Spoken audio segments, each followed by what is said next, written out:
అందరూ బాగున్నారా? నా వాయిస్ మీకు మంచిగా అర్థమవుతుందా? అర్థమవుతుందా? ఇట్లా దేవత తెలియదు కదా. Praise the lord, praise the lord. తండ్రి వందనం, తండ్రి స్తోత్రం, తండ్రి ఆరాధన, యేసు వందనం, యేసు స్తోత్రం, యేసు ఆరాధన, పరిశుద్ధాత్మ దేవ వందనం, పరిశుద్ధాత్మ దేవ స్తోత్రం, పరిశుద్ధాత్మ దేవ ఆరాధన. Praise the lord, praise the lord, praise the Lord. ప్రియ దేవుని బిడ్డలారా, గడిచిన కాలం అంతా కూడా దేవుడు మనల్ని కాపాడి రక్షించి బాధల నుండి, వ్యాధుల నుండి, శోధనల నుండి, ఇబ్బందుల నుండి, సమస్యల నుండి, మన సంతోష సమయంలో, బాధ సమయంలో మన ముందుండి మన వెన్ను తట్టి మన చేయి పట్టుకొని దేవుడు నడిపిస్తూ ఉన్నాడు. అయితే ఈరోజు ఈ తపస్కాల మొదటి ఆదివారం రోజు మనం గుర్తుపెట్టుకోవాలి. పాస్కాయక కాలం అంటే పాస్కా పండుగకు, దేవుడు పునరుత్థాన పండుగకు, ఇదిగో దేవుడు ఉత్థాన పండుగకు మన అందరం కూడా ఎదురు చూస్తూ ఉన్నాం. ఈ తపస్కాలం అంతా కూడా ప్రార్థన, ఉపవాసం, దాన ధర్మాలు అని చెప్పి ఈ 40 రోజులు మొత్తం మనం వాటి గురించే వింటాం. వాక్య రూపంలో కానీ, సాక్ష్యాల రూపంలో కానీ. ఏంటంటే ఈ తపస్కాలం అందరూ అనుకుంటాం ఇది దీక్ష కాలం, శోధనల కాలం, బాధల కాలం, శ్రమల కాలం అనుకుంటాం. కానీ ఇది ఆశీర్వాదాల కాలం, ఇది కృపాకాలం అని చెప్పి మనం అనాలి. ప్రియమైనటువంటి దేవుని బిడ్డల మన జీవిత అనుభవాల ద్వారా ఈరోజు దేవుడు ఈ ఆదివారం నాడు మనకి ఏం తెలియజేస్తూ ఉన్నాడంటే, మొట్టమొదటిది ఏంటంటే ఈ 3 పట్టణాలు మనం ధ్యానిస్తే మనకు అర్థమయ్యేటువంటి అంశం అవుతుంది. అదే ఏంటి అంటే శోధనలు. చెప్పండి అందరూ, శోధనలు, టెంప్టేషన్స్. అయితే ప్రియ దేవుని బిడ్డలారా, మొదటి పట్టణంలో, సువిశేష పట్టణంలో మనం చూస్తూ ఉన్నాం. ఇదిగో దేవుడు అవ్వాను సృజించి ఇదిగో వారిని తన స్నేహితుల వల్ల ఏదేదో తోటలో చట్టా పట్టాలు వేసుకొని తిరిగారంట. అంటే ఒక స్నేహితుడు తన స్నేహితుడితో ఏ విధంగా ఉంటాడో ఆ విధంగా వాడు జీవిస్తూ ఉన్నాడు. ఆ సమయంలో దేవుని బిడ్డలారా శోధన వచ్చింది. శోధనలు వస్తాయి, లేకపోతే temptations are always there for our life. We are always tempted in one way or another way. మనం ఏదో ఒక విధంగా శోధింపబడుతూ ఉంటాం. అయితే నేను మీ అందరూ ఒక ప్రశ్న అడగాలనుకుంటున్నాను. శోధనలు మంచిగా కాదు? మంచిగా మంచిగా లేకపోతే అర్థం చేయదు ఎప్పుడు వేస్తారా? కొన్ని శోధనలు చెడ్డే అన్నవాళ్ళు ఎవరు చేయగలరు? ఏదైతే అదే శోధనలు అప్పుడే అవి మంచి అంటే మంచి, చెడు అంటే చెడు. కానీ ప్రియ దేవుని బిడ్డలారా, శోధనలు మంచియే. ఎందుకు నేను మంచి అంటూ ఉన్నానంటే, మనకు శోధన వచ్చినప్పుడు, మనకు బాధ వచ్చినప్పుడు, మనకు కష్టం వచ్చినప్పుడు దాన్ని జయించగల శక్తిని దేవుడు మనకి ఇస్తూ ఉన్నాడు. ఇప్పుడు ఉదాహరణకి ఒక చిన్న పిల్లవాడు 5 సంవత్సరాలు వీడియోలో నిహాలన్నాడు. వాటి మీద 25 కేజీలు బస్తాయి మొయ్యగలగా మోస్తాడా? కింద పడతాడు, వాళ్ళు చేయకపోయింది. ఎందుకు? ఆ బరువాడు మొయ్యలేడు. అందుకే దేవుడు ఏ మనిషి కూడా తాను భరించలేనటువంటి శోధనలు దేవుడు విడాడు. దేవుడికి తెలుసు ఏ శోధనలో అంటే. మనం ఇక్కడ అనుకుంటాం నాకు శోధన ఎలా అనిపిస్తుంది. అసలు శోధన ఎక్కడ వస్తుంది అంటే సాతాను దగ్గర వస్తుంది. మరి సాతాను దేవుడు ఎందుకు అంగీకరిస్తున్నాడు అంటే, మన ప్రేమను నిరూపించుకోవడానికి, మన విశ్వాసాన్ని నిరూపించుకోవడానికి, లేదా మన యొక్క ప్రార్థనను నిరూపించుకోవడానికి, మనమేంటో మనం నిరూపించుకోవడానికి శోధనలు వస్తాయి. ఆ శోధనను ఎదుర్కొని మనం నిలబడగలగాలని చెప్పి ఈరోజు వాక్యం మనకు తెలియజేస్తుంది. Why all these temptations come to us? We have to prove ourselves. ఇదిగో నేను ఈ శోధనను జయించగలను, నేను ఈ శోధనను తట్టుకోగలను. ఎలా?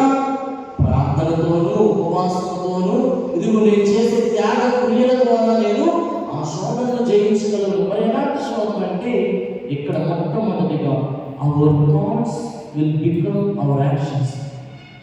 నీ ఆలోచనలు నీ క్రియలుగా మాత్రమే. నేను చాలాసార్లు చెప్పాను ఏంటంటే, నువ్వు ఏ విధంగా ఆలోచిస్తావో అలాంటి పనులు చేస్తూ ఉంటావు. నువ్వు మంచి ఆలోచిస్తే మంచి చేస్తావు, చెడు ఆలోచిస్తే చెడు చేస్తావు. అయితే ఇక్కడ ఏం గుర్తుపెట్టుకోవాలంటే, ఈరోజు ఈ వాక్యంలో మనం వింటూ ఉన్నాం, సాతాను అవ్వ దగ్గరకు వచ్చి అంటూ ఉంది, దేవుడు మీకు ఏదైనా చెప్పాడా అన్నట్టు ఏమంటుంది, ఈ తోటలో ఏ చెట్టు పండ్లైనా తినమన్నాడు, కానీ ఆ తోట మధ్యలో ఉన్నటువంటి మంచి చెడులు ఇచ్చేటటువంటి పండ్లు మాత్రం తినొద్దని దేవుడు చెప్పాడు. ఎందుకు చెప్పాడు అంటే, మేము తింటే చనిపోతామంట, మేము తింటే చనిపోతామంట అన్నప్పుడు ఆ సాధారణ స్పీచ్గా ఇది తింటే నువ్వేమో సాగు, నువ్వు దేవుడు అంతటి దానం అవుతావు, you will become like God, మీరు దేవుడు లాగా మారుతారనగానే అత్యాస. అందుకే మనం చదువుతున్నప్పుడు ఫిలాసఫీలో కొటేషన్ ఉంటుంది, Dzire is the root cause of evil. Dzire is the root cause of evil. మన ఆశ ఎలా మారుతూ ఉందంటే, మనం పాపం చేయడానికి ప్రేరేపిస్తూ ఉంది. ఉదాహరణకి ప్రేమైనటువంటి దేవుడు ఎట్లా, మనకి చాలా ఆశలు ఉంటాయి, చాలా శోధనలు ఉంటాయి, కానీ ఒక పాదరవ్యం అనేటటువంటి ఒక పునీతుడు ఏమంటాడంటే, ఆయన చెప్పేటటువంటి ఆ శోధనల గురించి ఏం చెప్తాడంటే, the devil is like a child dog. అంటే ఈ శోధన అనేది ఏంటంటే అంట, ఒక చైన్తో కుక్కను కట్టేసినటువంటి కుక్క లాంటిదంట శోధన. అది అరుస్తుంది కానీ మనం కరవలేదు. ఎప్పుడు కలుస్తుంది అంటే మనం దాని దగ్గరికి వెళ్ళినప్పుడు. అవునా?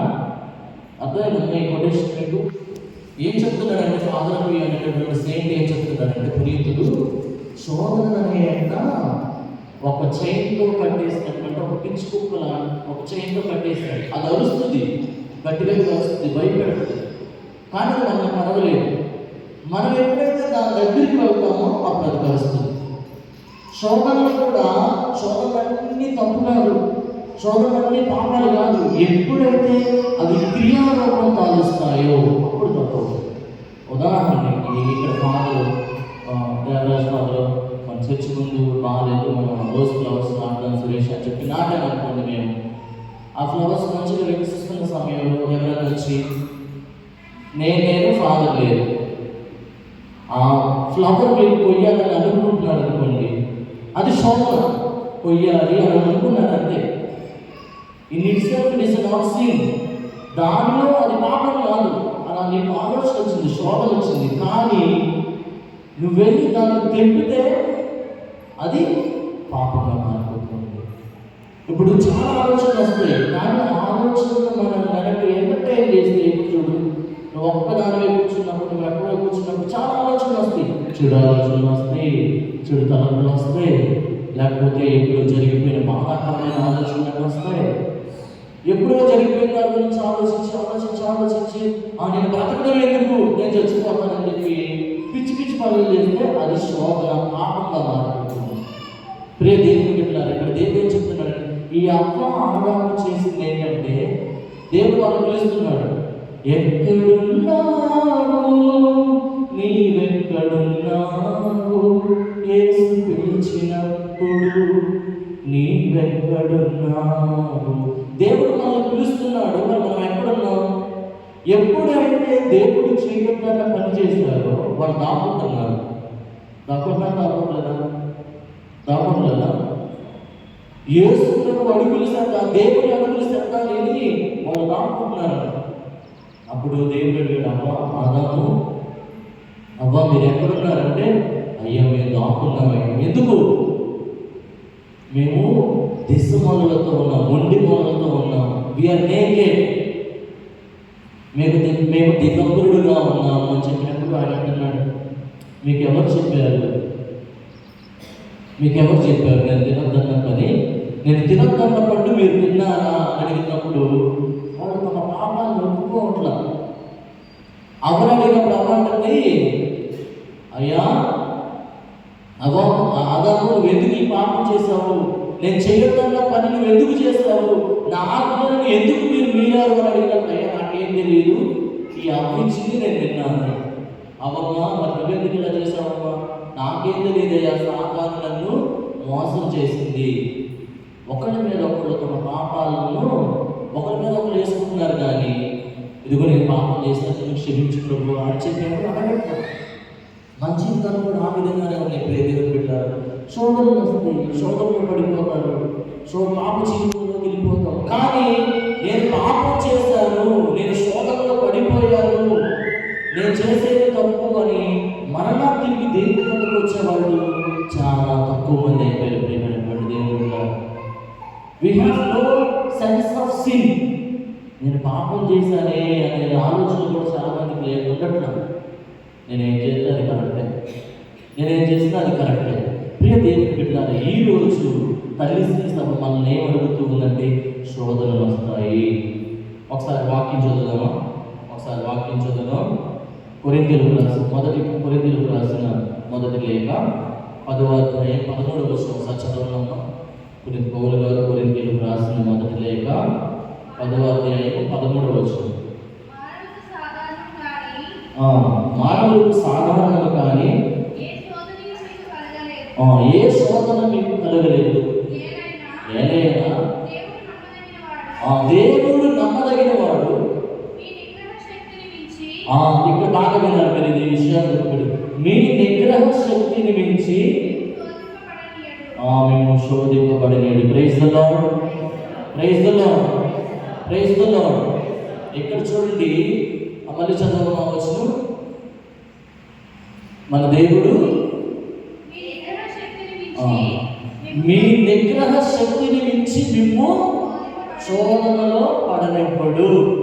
మనందరం కూడా ప్రార్థన పరలోక జన్మలో శోధనలో పడనీయక మమ్ము కాపాడండి, మమ్ము శోధన ఎందుకు ప్రవేశపడే ఒక కీడులో నుండి మమ్ము రక్షించండి. మేము శోధనలో పడకుండా మమ్ము రక్షించండి స్వామి, మమ్ము రక్షించండి ప్రభువా. శోధనలు వస్తాయి, శోధనలో పడకుండా నన్ను రక్షించండి అని మనం ఎప్పుడు ప్రార్థన చేస్తాం పరలోక జన్మలో. మరి ఇక్కడ చూడండి, దేవుడు అన్నాడు నీ నిగ్రహ శక్తిని మించి నిన్ను శోధనలో దేవుడు పడతాడు. తర్వాత చదవమ్మా.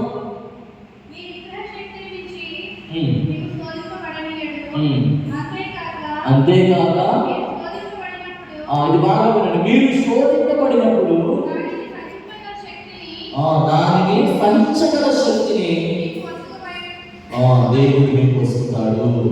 ఇదిగో దేవుడు అంటున్నాడు, మీరు ఇదిగో నేను భరించలేను అలాంటి శోధనలు దేవుడు కూడా, మీరు భరించగలిగినటువంటి శోధనలు వచ్చినప్పుడు దాన్ని జయించే శక్తి కూడా అందిస్తారు, దేవుడు ఇస్తాడు.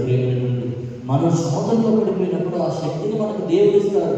ఎప్పుడు ఇస్తాడంటే మనం దేవుడు, అయ్యా నేను ఈ శోధనలో పడిపోతున్నాను, ఇదిగో నేను ఈ ఆలోచనలో పడిపోతున్నాను, నేను ఈ పాపంలో పడిపోతున్నాను, నా జీవితం ఎక్కడే ఆగిపోతుంది, నాకు బలాన్ని దయచేయండి, శోధన ఎందుకు ప్రవేశింపనివ్వకుండా మిమ్మల్ని కాపాడండి ప్రభువా. అందుకే ఈ క్రీస్తు ప్రభు చెప్తున్నాడు మన శిష్యులతో, మీరు శోధనలో పడకుండా ఉండడానికి ప్రార్థన చేయండి. మీరు శోధనలో పడకుండా ఉండాలంటే ఏం చేయాలి అంటే ప్రార్థన చేయండి. ప్రియమైనటువంటి దేవుని బిడ్డల తర్వాత 14వ వచనం చదవము. కొరింథీయులకు రాసిన మొదటి లేఖ 10వ అధ్యాయం 14వ వచనం. కావున ప్రియ మిత్రులారా,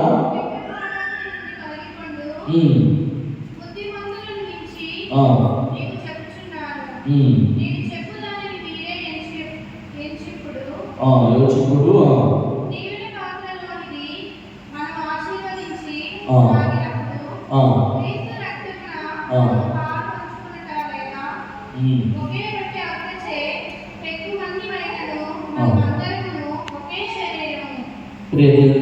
ఇక్కడ వాక్యం ఏం చెప్తున్నాడంటే మనం క్రీస్తు శరీర రక్తాలను స్వీకరిస్తున్నాం కదా, స్వీకరిస్తున్నా స్వీకరించట్లేదా? అమ్మ ఏంటంటే ఎవరు ఇక్కడ లేరే, ఇక్కడ లేని వాళ్ళందరూ ప్రైజ్ ది లార్డ్. అది చిన్న ఇక్కడ లేరు అన్నారు, ఇక్కడే ఉన్నారా? Praise the lord.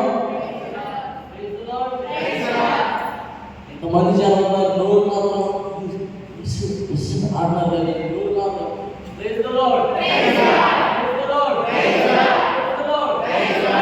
ప్రియ దేవుని బిడ్డలారా, ఇక్కడే ఉన్నాం, ఎక్కువసేపు చెప్తుంది వాము ఈయన చెప్పుకుంటూ పోతున్నాడు అని అనుకున్న ఎదుటి ఆలోచించమాట. ఇక్కడే ఉన్నాడు. ఈ శోధనలో పడినప్పుడు మనకు బలం ఎక్కడి వస్తుంది, ఎక్కడి నుంచి వస్తుంది? దేవుడు అన్నాడు, దేవుడు మీకు శక్తిని వస్తున్నాడు అని చెప్తున్నాడు.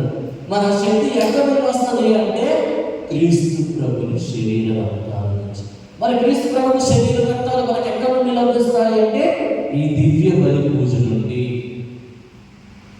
ఎప్పుడైతే మనం దివ్య బలి పూజలో పాల్గొంటామో, క్రీస్తు ప్రభు శరీర రక్తాలను భక్తి విశ్వాసాలతో ఇదిగో మనం బుద్ధి జ్ఞానంతో స్వీకరిస్తామో, నేను క్రీస్తు ప్రభుని శరీర రక్తాలు స్వీకరిస్తున్నాను అని ఎవరెవరైతే తెలుసుకొని స్వీకరిస్తారో దేవుడు వారికి శోధనలో పడనివ్వక శోధనల యందు వారిని రక్షిస్తాడు, వారికి శక్తినిస్తాడు, వారికి బలాన్ని ఇస్తాడని చెప్పి ఈ వాక్యం మనకు సెలవిస్తుంది.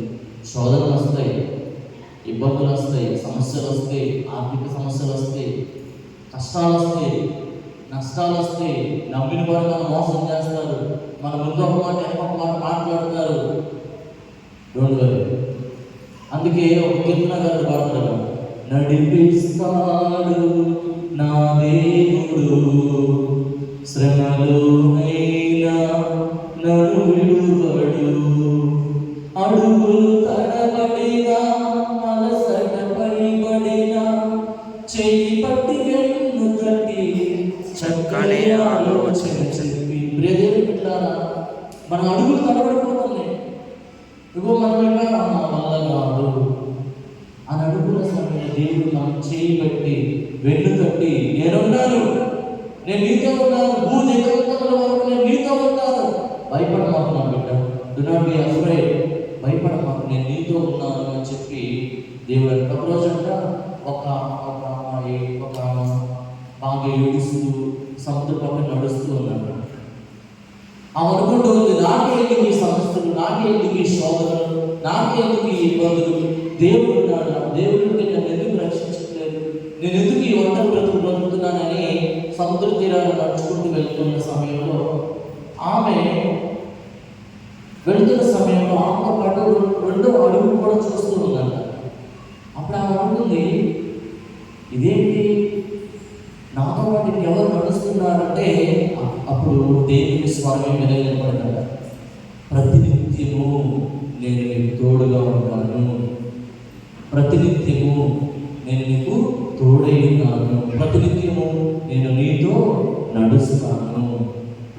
దేవుడు ఇట్లా దేవుడు మనతో నడుస్తున్నాడు, దేవుడు మనతో ఉంటాడు. అపునీతుడు చెప్పినట్టుగా శోధనలు అనేటటువంటివి మనం వాటి దగ్గరికి వెళ్ళి వాటికి అవకాశాన్ని ఇస్తున్నాం. ఆమె ఏమనుకుంది, అవ్వ ఏమనుకుందంటే ఆ పనులు ఆ చెట్టు పనులు ఆమె కంటికి బహు సుందరంగా కనబడ్డాయంట, కనులకు విప్పుగా కనబడ్డాయంట. ఇప్పుడు అనేక రకాలైనటువంటి శోధనలు మన కళ్ళతో శోధింపబడుతూ ఉన్నాం, చెవులతో శోధింపబడుతూ ఉన్నాం, మాటల ద్వారా శోధింపబడుతూ ఉన్నాం.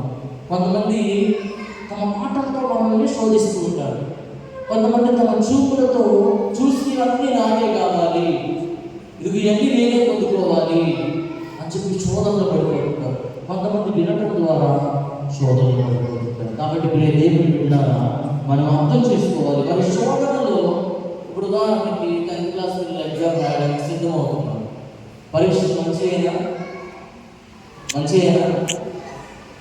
ఏంటమ్మా డల్పిల్లలు పరీక్షలు మంచిగా కాదా?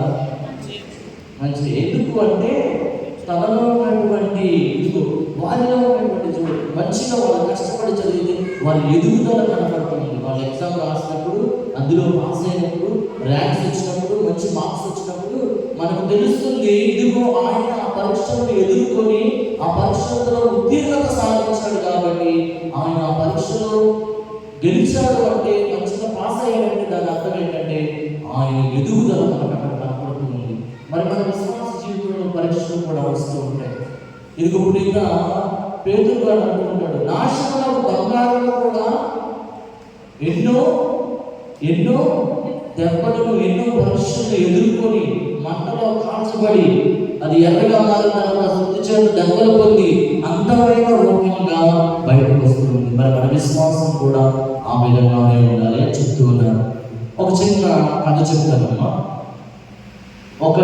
ఒక శిల్పి శిలం చెక్కడానికి 3 రాళ్ళు తీసుకున్నాడు. పెద్ద రాళ్ళు, గ్రానైట్ రాళ్ళు ఉంటాయి కదా, గ్రానైట్ రాళ్ళను తీసుకొని ఆ స్టోన్స్ మీద చెక్కుతూ ఉన్న సమయంలో ఒక శిల్పాన్ని ఈ నడి దగ్గర నుంచి ఈ మెడవాళ్ళ వరకు చెక్కడానికి ఆ శిల్పం, ఆ రాయి అందుకంటే నా వల్ల కాదు, నేను భరించలేను, ఈ బాధలు, ఈ సమస్యలు, ఈ శోకం నా వల్ల కాదు, దయచేసి నన్ను చెక్కవద్దు అని చెప్పేసి ఆ శిల్పి ఆ రాయిని వదిలిపెట్టేసి 2వ రాయి తీసుకున్నాడు. దాన్ని చెబుతూ ఉన్న సమయంలో అది భరించింది నడుము తాకు వరకు చెక్కినప్పటికీ అప్పుడు ఆయన అమ్మో ఇంకా నా వల్ల కాదు, నేను భరించలేను అని చెప్పి దాన్ని కూడా వదిలిపెట్టేశాడు. 3వ రాయి దగ్గరికి వెళ్ళాడు. చెప్పుతూ ఉలిదెబ్బలు కొడుతూ చెప్పుతూ ఉన్న సమయంలో అది బాధల్ని, శోధనల్ని, కష్టాలని భరించింది. ఆ అందమైనటువంటి దేవుని శిల్పంగా మారింది. ఆ అందమైనటువంటి ఆ శిల్పాన్ని గర్భగుడిలో పెట్టారు. ఇదిగో నడుము వరకు భరించగలిగినటువంటి ఆ రాయిని కొబ్బరికాయలు కొట్టడానికి, కొవ్వొత్తులు వెలిగించడానికి పెట్టారు. ఇగో ఇక్కడ కాదు కొట్టగానే, ఎడగాల కొట్టగానే నా వల్ల కాదు అన్నదాన్ని ఆ మెట్లలో మొదటి రాయిగా పెట్టారు. ఇక్కడ మనం ధ్యానించాల్సింది ఏంటంటే ఆ శిల్పి ఎవరంటే దేవుడు. కొన్నిసార్లు మనం కొడుతూ ఉంటాడు, కొన్నిసార్లు మనల్ని ఆ శిల్పి ఆ శిల్పం అందగాలంటే ఎంత కష్టపడతాడో దేవుడు మనల్ని కొన్నిసార్లు అలా చెబుతూ ఉంటాడు. బాధలో కొన్నిసార్లు తట్టుకోలేదు. నాకేంటి ఈ సమస్య చిచ్చి, అసలు దేవుడు ఉన్నాడా, నేను దేవాలయం కూడా రాను, నేను దేవుడిని కూడా ఆరాధించను. అమ్మా, మేకని కొండ మీద అడిగిందనుకో, కొండకి లేకపోతే మేక ఎవరికి బాధ? మేకే దానికి పండుగ అంతే. కొండ మామూలుగా ఉంటుంది, పచ్చదానికి మామూలు. మనం కూడా ప్రియులు ఏవో శోభను పడని కష్టాలు పడమని ఈ రాళ్ళ మనం కూడా ఎన్నో నమ్మకాలు జరుపుకోలేదని చెప్పి దూరంగా వెళ్ళిపోతున్నాం. అయితే దేవుడు ఏం చెప్తున్నాడంటే ఈ పరీక్షల ద్వారా, ఈ శోధనల ద్వారా దేవుడు మన విశ్వాసాన్ని, మన ప్రేమను, మన భక్తిని, ఇదిగో మనలో ఉన్నటువంటి ఆ దైవ ప్రేమ ఎంత ఉందో దేవుడు చూస్తూ ఉంటాడు. కాబట్టి శోధనలు వచ్చినప్పుడు ఇదిగో ఆదాము వలె పడిపోకుండా అబ్రహాము వలె నిలబడాలి. అబ్రహాము, నీకున్న ఏకైక కుమారుణ్ణి నాకు ఏం చేయమన్నాడు దేవుడు? బలిగా అర్పించు. ముసలుడు అయిపోయాడు, సారమ్మ ముసలాం అయిపోయింది. దేవుడు ఏం చెప్పాడు? ఆదాము, నీకు నీ సంతతిని ఆకాశ నక్షత్రముల వలె సముద్ర తీరాన ఇసుక రైతుల వలె చేస్తానని చెప్పి మళ్ళీ అంటాడు, ఆదాము, నీకున్న ఒక్కగానొక్క కొడుకు ఇస్సాకు తీసుకొచ్చి నాకు బలిగా అర్పించు. శోధన. ఇప్పుడు ఉదాహరణ ఎవరైనా మీకు ఇద్దరు పిల్లలు ఉన్నారు, ఇద్దరు కావాలి అంటే బాబోయ్ శోధన. ఇప్పుడు హరీష్ కూడా నిహాల్ సాధన పంపాను అనుకో, ఇలాగెలా కొట్టుకులేకపోతాడు మళ్ళీ అప్పుడైతే. ఇప్పుడు సుధీరానికి నాటలు ఉన్నారు, ఇద్దరిని సిస్టర్ తీసుకొని పోతాను, నాకు వెళ్ళిపోయారు మన సిస్టర్లో. సుధీర్ అంటే మా అమ్మో వాడినాయన నా కూతురు లేకపోతే నా నిద్ర పట్టుకున్నారు నాయన అవునా కదా. ప్రియమైనటువంటి దేవుడు అదిగో ఇక్కడ నిజంగా అబ్రహాం గారు మీకు ఇద్దరు ఉన్నారు కదా, ఒకటి ఇచ్చేది చిన్నోడు ఇచ్చేయాలి. అమ్మ చిన్నోడు అంటే పెద్దవాడు తీసుకుంటుంది. ఎందుకంటే శోధన, ఆ శోధన వచ్చినప్పుడు మనం ఏ విధంగా ఉంటాం? ఈ దేవుడు ఒకటి తీసుకొచ్చి బలి, అది మనం ఉన్నవాడు పరిస్థితుల్లో ఈయన దేవుడు ఆకాశ నక్షత్రాల్లో చేస్తానన్నా, ఇస్రాయేలులో చేస్తానన్నా, చివరికి నా కొడుకుని వెళ్ళి బలి అసలు దేవుడు లేదా అని చెప్పి తిట్టుకుంటాం. కానీ అబ్రహాము విశ్వాసం వచ్చాడు. నిజమైనటువంటి విశ్వాసం, దృఢమైనటువంటి విశ్వాసం, చెదరని విశ్వాసం. శోధనలు వచ్చినా, బాధలు వచ్చినా నాకు దేవుడు ఇచ్చాడు, నేను దేవుడికి ఇస్తానని చెప్పి పాపం ఆయనను బలిపీఠంగా పెట్టినప్పుడు దేవుడు అంటాడు, అబ్రహాము నీ విశ్వాసము మెచ్చదగినది. Praise the Lord, praise the Lord, praise the Lord. కాబట్టి మన విశ్వాసం ఏ విధంగా ఉంది? శోధనలు రాగానే విశ్వాసం పోతే అది నిజమైనటువంటి విశ్వాసం కాదు. కాబట్టి జ్ఞాపకం ఉంచుకోండి ప్రియ సహోదరి సహోదరులారా. దేవుడు ఈరోజు మనందరూ కూడా చెప్తూ ఉన్నారు. అయితే మరి చదువుకునే చాలా మంది శోధనల గురించి మాట్లాడాలంటే నేను ఎన్ని రకాల శోధనలు అనేటటువంటి ఒక 4 అంశాలు చెప్పి ముగిస్తాను. మొట్టమొదటిది ఆధ్యాత్మిక శోధన. నేను దేవుడిని ఎదగాలనుకుంటున్నాను, ప్రార్థన చేసుకోవాలనుకుంటున్నాను, వాక్యం వినాలనుకుంటున్నాను, దేవాలయానికి రావాలనుకుంటున్నాను. కానీ నేను దేవాలయానికి బయలుదేరగానే ఎవరు ఫోన్ చేస్తాను, అర్జెంటుగా రావాలి, ఇక్కడ పనిపడింది రా. నేను బైబిల్ చదువుకోవడానికి తీయగానే ఫోన్ వచ్చింది. లేకపోతే నేను ప్రార్థన చేస్తున్నాను ప్రార్థించగానే బోధ మన ఆలోచన పోతుంది. ఆధ్యాత్మిక మనం ఏం చెప్పాలంటే ఇక్కడ ఈ ఆధ్యాత్మిక శోధన వచ్చినప్పుడు దేవుడు అంటున్నాడు, నీవు ప్రార్థన చేయనప్పుడు నీ గదిలోనికి ప్రవేశించి తలుపులు మూసుకోవాలి. ఇక్కడ గది అంటే ఏంటి అంటే మత్తయి సువార్త 6వ అధ్యాయం 6వ వచనం చదవండి ఒకసారి. చదవండి మత్తయి సువార్త 6వ అధ్యాయం 6వ వచనం. ప్రార్థన చేయనప్పుడు నీవు నీ గదిలోనికి ప్రవేశించి తలుపులు మూసుకొని అదృష్టుడైన నీ వాక్యం గుర్తుపెట్టుకుని అదృష్టుడైనటువంటి నీ తండ్రికి ప్రార్థన చేయవలెను. అట్లయినా రహస్య కార్యములను గుర్తించి నీ తండ్రి నీకేం ఇస్తాడంట? తగిన ప్రతిఫలం ఇస్తాడు. మరి ఇక్కడ అందరం అనుకుంటాం, నీ గదిలోకి ప్రవేశించి తలుపులు మూసుకోగానే మా ఇంట్లో తలుపులు చేసుకొని ప్రార్థన చేసుకోవడం కాదు. నీ హృదయం దేవుని ఆలయం నీకు తెలియదా? Do you not know that you are the temple of the Holy Spirit? నీ హృదయం దేవుని ఆలయం నీకు తెలియదా అని చెప్పి కొన్ని పౌలు గారు అందరూ అడుగుతూ ఉన్నాడు. ఇక్కడ గది అంటే మన హృదయం. మన హృదయంలోకి మనం వెళ్ళి ఆత్మ పరిశీలన చేసుకోవాలి. బయట చూసేవాడు కొంతమంది, కానీ నేనేం చేశాను ఈరోజు, నేను ఏం మాట్లాడాను ఈరోజు, నేను ఏం ఆలోచించాను నాకు తెలుసా, నీకు తెలుసా? మనుషులు కేవలం బాహ్యపరంగా చూస్తారు, కానీ దేవుడు హృదయాంతరంగా చూస్తాడు. మరి ఆధ్యాత్మిక శోధన వచ్చినప్పుడు బలం పొందాలంటే ప్రియ దేవుని బిడ్డలారా ప్రార్థన చేయాలి. ప్రార్థన చేయాలండి. మళ్ళీ మీరు ప్రార్థన చేయాలంటే దేవుడు అంటున్నాడు, ప్రార్థన అంటే పెద్ద పెద్ద వాక్యాలు చెప్పేసి చెప్పడం కదా. అయ్యా నా స్థితి ప్రభువా, నాకు నా ఆధ్యాత్మిక బలాన్ని దయచేయండి. ఓన్లీ ఆదివారం గురించి ప్రార్థన చేసుకుంటే సరిపోదు. ఉదయం లేకపోయినా దేవా రాత్రంతా నన్ను కాపాడి ఉదయం నన్ను సజీవులు లెక్కలో లేక నీకు వందనాలు ప్రభు అయిపోయింది. గంట సేపు నువ్వు ప్రార్థన చేయవసరంలా. పొద్దున్నే లేకుండా ఫోన్లు వాట్సాప్ ఏమొచ్చినాయి, ఏం మెసేజ్ ఇదిగా చూడాల్సింది. అయ్యా రాత్రంతా నన్ను సజీవులు లెక్కలో రాత్రి పెట్టుకున్నారు. పొద్దున్నే చాలా మంది లేకుండా ఎప్పుడు మరణం వస్తుంది. కొంతమంది నడుస్తూ చచ్చిపోతున్నారు, కొంతమంది కూర్చొని చచ్చిపోయారు, కొంతమంది చేసి నవ్వుతూ చనిపోతున్నారు. ఎలా చనిపోతున్నారు? ఎందుకు చనిపోతున్నారు? అసలు మరణం ఎప్పుడు వచ్చింది? ఆధ్యాత్మికంగా మనం బలంగా లేనప్పుడు, ఏ బాధను మనం భరించలేనప్పుడు, ఇదిగో మనలో శోధన ఎక్కువైపోయినప్పుడు ప్రియ దేవుని బిడ్డలారా మనకు లేని పిచ్చి పిచ్చి ఆలోచనలు వస్తాయి. కాబట్టి ఆధ్యాత్మిక బలం కోసం ప్రార్థన చేయాలి. రెండవది ఏంటంటే మానసిక శోధన. ఆధ్యాత్మికంగా మనం దేవుళ్ళు ఎదగాలని కోరుకుంటే మానసికంగా ఏంటంటే ఎప్పుడో ఏదో జరిగిపోయింది. ఎప్పుడు పోయిన సంవత్సరం ఏదో జరిగిపోయింది. జరిగిపోయింది, అయిపోయింది. నువ్వు ఏడ్చినంత మాత్రాన మళ్ళీ దానికి వెళ్ళి ఏం చేసేది ఏం లేదు.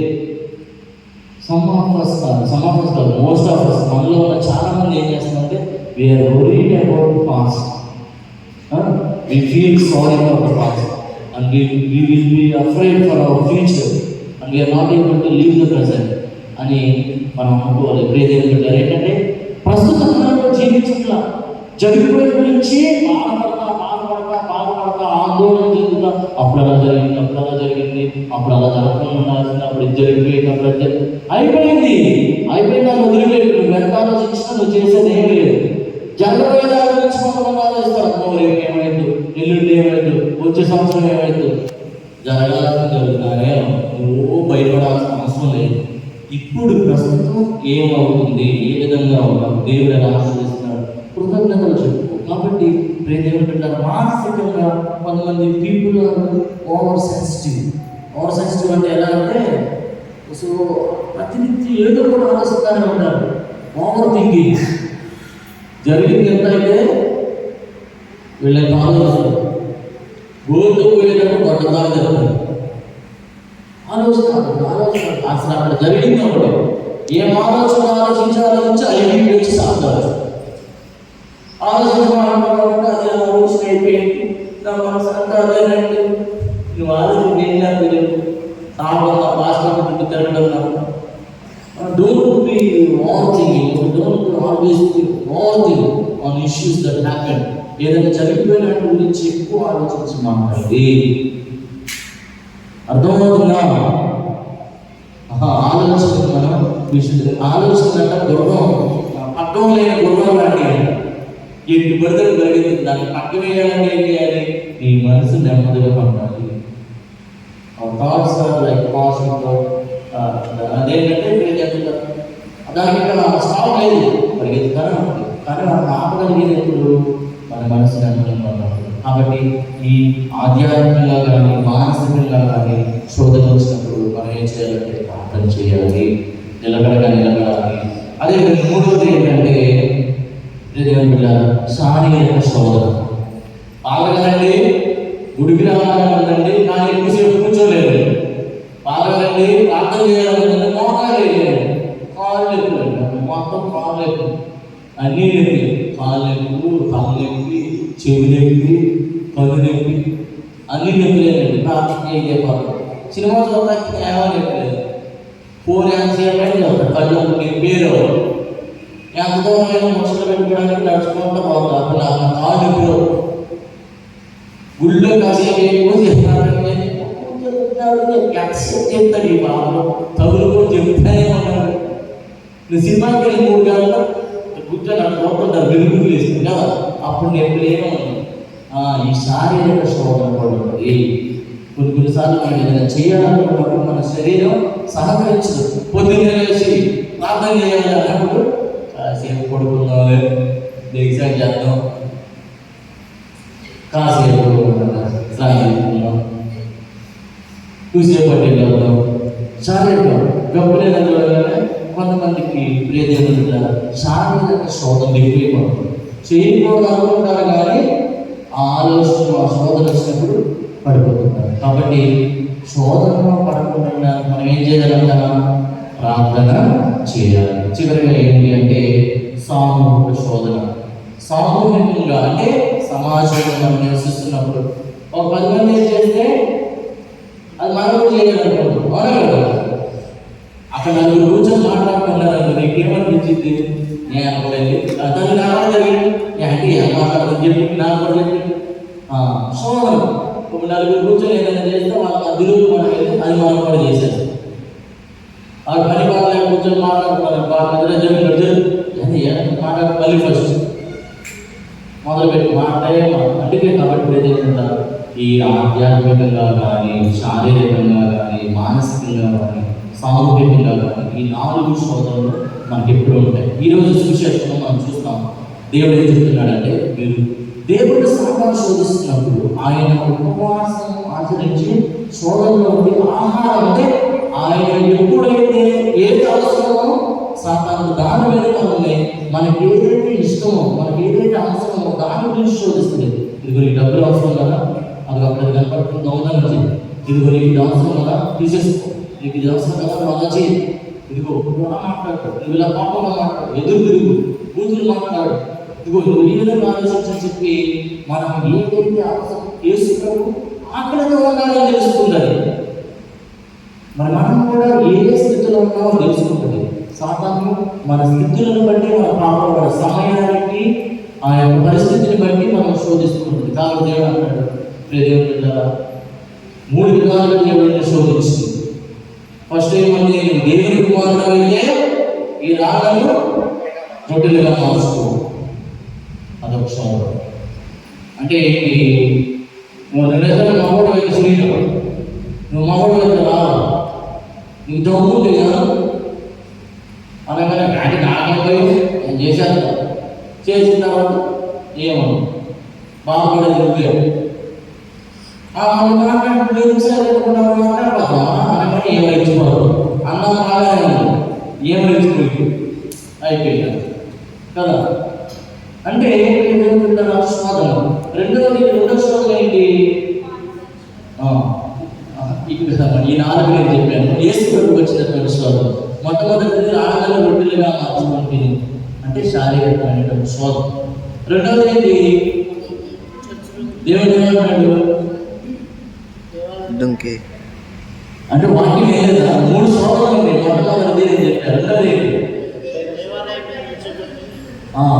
దేవుడిని ఏమనుకుందంటే, ఇదిగో నువ్వు దేవుడి కుమారుడు అయితే నువ్వు క్రిందకి దూకు, నిన్ను ఎవరు పట్టుకుంటారంట? దేవతలు పట్టుకుంటారంట. మనం కూడా ఈ విధంగా ఇదిగో నువ్వు నిజంగా అయితే జై, నువ్వు నిజంగా అదంటే జై, నువ్వు నిజంగా జై అని చెప్పి కొంతమంది శోధిస్తారు. అప్పుడు ఎవరికో నిరూపించుకోవాల్సిన అవసరం నీకు లేదు. నువ్వేంటో నీకు తెలిసి నీ కుటుంబానికి చాలు. బయటకు నిరూపించాల్సిన అవసరం నీకు లేదు.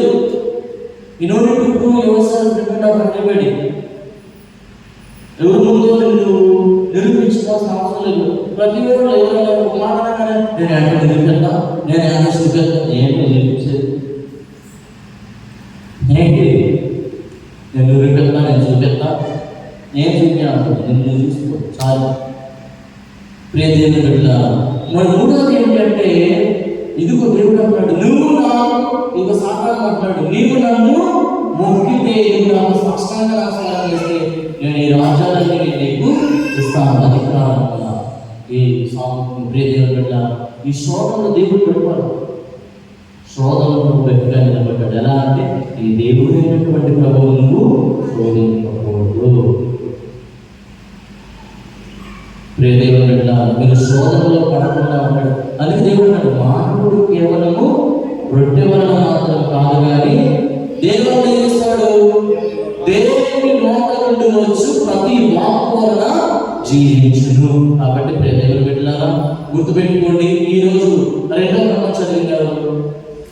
2వ కథ అందులో 3 విషయాలు ఉన్నాయి. చెప్పుకోవచ్చా?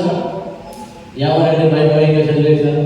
అక్కడ ఏదో ఫస్ట్ టైం నేను ఏదో సాహసం చేసి అయ్యో సంవత్సరాలు చదివితే నేను ప్రెసిడెంట్గా అనుకున్నాను. అక్కడ 2 విషయాలు ఏంటంటే, మొట్టమొదటిది ఏంటంటే, ఒక మనుషుని వల్ల లోకానికి ఏమొచ్చింది? పాపము, మరణం వచ్చింది. ఇంకొక మనిషి వల్ల ఏమొచ్చింది? జీవము, పునరుద్ధానం వచ్చింది. ఈ 2 వ్యక్తులు కంటే మొట్టమొదటిది ఆదాము. ఆదాము వల్ల ఈ లోకంలో పాపము, మరణము వస్తే, ఈ క్రీస్తు ప్రభువు వల్ల ఈ లోకమునకు జీవము, మనకు పునరుద్ధానము వచ్చింది. ప్రియమైనటువంటి దేవుని బిడ్డల, ఇది ఈ 2 విషయాల గురించి చెప్తున్నాడు. మరి మనం జీవమును, పునరుద్ధానము పొందాలంటే, ఈ పాపము, మరణమును మనం జయించాలంటే ఏం చేయాలంటే, శోధనలు వచ్చినప్పుడు ప్రార్థన చేయాలి. శోధనలు పడనివ్వక మనం కాపాడండి ప్రభు అని చెప్పి ప్రతినిధి ప్రార్థన చేయాలి. శోధనలు, సమస్యలు, బాధలు, కష్టాలు వచ్చినప్పుడు ఏం చేయాలి? జ్ఞానం కదా, బాధపడిపోవాలి కదా. నీ బాధ దేవుడు చెప్పుకోవాలి. నాకు ఈ బాధ వచ్చిందా, నాకు ఈ సమస్య వచ్చిందని పట్టింటోళ్ళు చెప్పుకోవాలి కదా. ఎవరికి చెప్పాలి? దేవుడికి చెప్పాలి. అయ్యా నాకు ఈ సమస్య ఉంది, నాకు ఈ బాధ ఉంది, నాకు ఈ ఇబ్బంది ఉంది, నాకు ఈ శోధనలు నివేదన నడిపించాలి అని చెప్పి ప్రార్థన చేస్తే దేవుడు మనల్ని నడిపిస్తాడు, మనల్ని ఆదరిస్తాడు. శోధనలు మనకు విజయాన్ని దయచేస్తాడు. విజయం ద్వారా దీవెనను దయచేస్తాడు. నువ్వు శోధనను జయిస్తే నువ్వు దీవెనను పొందుకుంటావు, ఆశీర్వాదాలను పొందుకుంటావు. కాబట్టి ఈ తపస్కాలం, ఈ ఆశీర్వాదాల కాలం, దీవెనల కాలం. కాబట్టి శోధన వచ్చినప్పుడు, బాధ వచ్చినప్పుడు దృఢంగా నిలబడతాం. ఆ ప్రార్థనను మనం ప్రార్థన చేస్తున్న దేవుని పూజలు. దేవా, నా శోధనలో, నా బాధలలో, నా కష్టాలలో నాకు ప్రార్థించే శక్తిని దయచేయకూడదు అని చెప్పి దేవుని పూజలో ప్రార్థన చేద్దాం. అందరూ లేచి నిలబడి మన విశ్వాసాన్ని వెల్లడి చేద్దాం. పరలోకమును